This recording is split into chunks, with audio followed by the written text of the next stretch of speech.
எல்லோருக்கும் வணக்கம். இது உங்கள் ஆனந்தம் ஆஸ்ட்ரோ. வணக்கம்.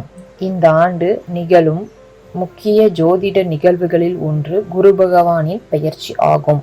குரு பகவான் ஒரு நல்ல கிரகமாக பார்க்கப்படுகிறது மற்றும் வேத ஜோதிடத்தின்படி குரு பகவானின் பெயர்ச்சி மிகவும் முக்கியமானதாக கருதப்படுகிறது.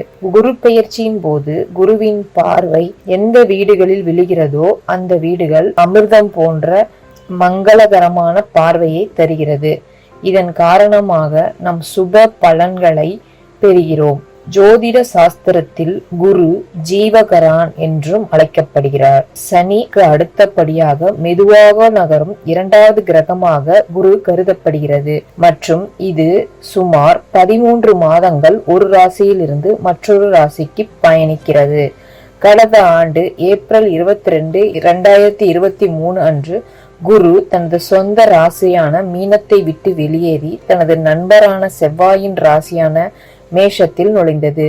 இப்பொழுது குரு பகவான் 2024 ஆண்டு ரிஷப ராசியிலிருந்து குரு சுக்கிரனின் ராசியில் பெயர்ச்சியாக போகிறார். மே 1, 2024 அன்று மாலை 2:29 மணிக்கு ரிஷப ராசிக்கு பெயர்ச்சிக்கும். அங்கு ஒரு மாதத்திற்கு பிறகு ஜூன் 3, 2024 அன்று அதிகாலை 3:21 மணிக்கு அது அமைப்பில் இருந்து எழுச்சி நிலைக்கு வரும். குரு அஸ்தமனம் செய்யும் காலத்தில் திருமணம் போன்ற சுபகாரியங்கள் நடைபெறாமல் மீண்டும் குரு உதயமாகும் போது இப்பணிகள் மீண்டும் தொடங்கும். குரு அதே ரிஷபராசியில் இருப்பதால் அக்டோபர் 9, 2024 அன்று காலை 11:01 மணிக்கு அதன் வக்ர நிலையை தொடங்கும் மற்றும் இந்த இயக்கம் அடுத்த ஆண்டு பிப்ரவரி 4, 2025 அன்று மதியம் 13:46 வரை தொடங்கும். குரு ஒரு நல்ல மற்றும் வளர்ச்சியை ஏற்படுத்தும் கிரகம் மற்றும் குருவின் பார்வை எந்த வீடுகளின் மீது விழுகிறதோ அதன் நல்ல பார்வையால் அந்த வீடுகளை அவை தொடர்பான பலன்களை அதிகரிக்கிறது. 2024 ஆண்டு குரு பகவான் ரிஷப ராசியில் பெயர்ச்சிப்பது துலாம் ராசிக்கு என்ன மாதிரியான பலன்களை தருகிறது என்று பார்ப்போம். குரு உங்கள் ராசியில் இருந்து 8ஆம் வீட்டில் பயிற்சியாக போகிறார். உங்கள் ராசிக்கு 3ஆம் வீட்டில் அதாவது 6ஆம் வீட்டிற்கு அதிபதியாக இருப்பதால் அவை பலனற்ற கிரகங்கள் மற்றும் சுக்கிரனின் ராசியில் மிகவும் சாதகமாக கருதப்படவில்லை.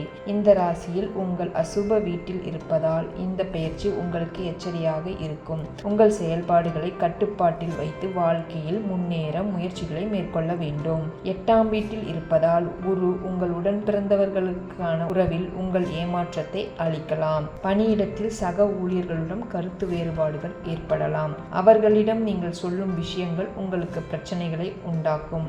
நீங்கள் முயற்சி செய்தாலும் இந்த காலகட்டத்தில் கடன் அதிகரிக்க வாய்ப்பு உள்ளது. புதிய கடன்களை வாங்காமல் இருக்க முயற்சி செய்யுங்கள். இல்லையெனில் நீங்கள் அதை நீண்ட காலத்திற்கு திருப்பி செலுத்த வேண்டியிருக்கும். நிதி ரீதியான இந்த பெயர்ச்சி ஓரளவுக்கு பலவீனமாகவே இருக்கலாம் மற்றும் நீங்கள் நிதி சவால்களை எதிர்கொள்ள வேண்டியிருக்கும். 8வது வீட்டிலிருந்து குரு உங்கள் 12ஆம் வீட்டிற்கும் உங்கள் 2வது வீடு மற்றும் உங்கள் 4வது வீடு முழு அம்சத்தை கொண்டிருப்பார். குரு பகவான் 12ஆம் வீட்டில் பயிற்சிப்பதால் வெளியில் செல்லும் வாய்ப்புகள் அதிகரிக்கலாம். உங்கள் செலவுகள் அதிகரிப்பது மட்டுமல்லாமல் இந்த காலகட்டத்தில் நீங்கள் உடல்நல பிரச்சனைகளை சந்திக்க நேரிடும். மே 3 மற்றும் ஜூன் 3க்கு இடையில் குரு அதன் வக்ர நிலையில் இருக்கும். இந்த நேரத்தில் தந்தை உடல் வலி மற்றும் அவரது தந்தை உடனான உறவில் ஏற்றத்தாழ்வுகள் சந்திக்க நேரிடும். நீங்கள் ஒரு குருவின் கோபத்திற்கு ஆளாக நேரலாம். எனவே நீங்கள் வருந்த வேண்டிய எந்த தவறையும் செய்ய வேண்டாம். அக்டோபர் 9 முதல் 8ஆம் வீட்டில் வக்ர நிலையில் இருக்கிறார். இந்த காலகட்டத்தில் எந்த புதிய முதலீட்டிலிருந்தும் இழப்புகளை பிரதிபலிக்கிறது. இது தவிர நீங்கள் உடல் ரீதியான பிரச்சனைகளை சந்திக்க நேரிடலாம். எனவே கவனமாக இருங்கள் மற்றும் தேவைப்பட்டால் மருத்துவ ஆலோசனையும் பெறவும். நன்றி, வணக்கம்.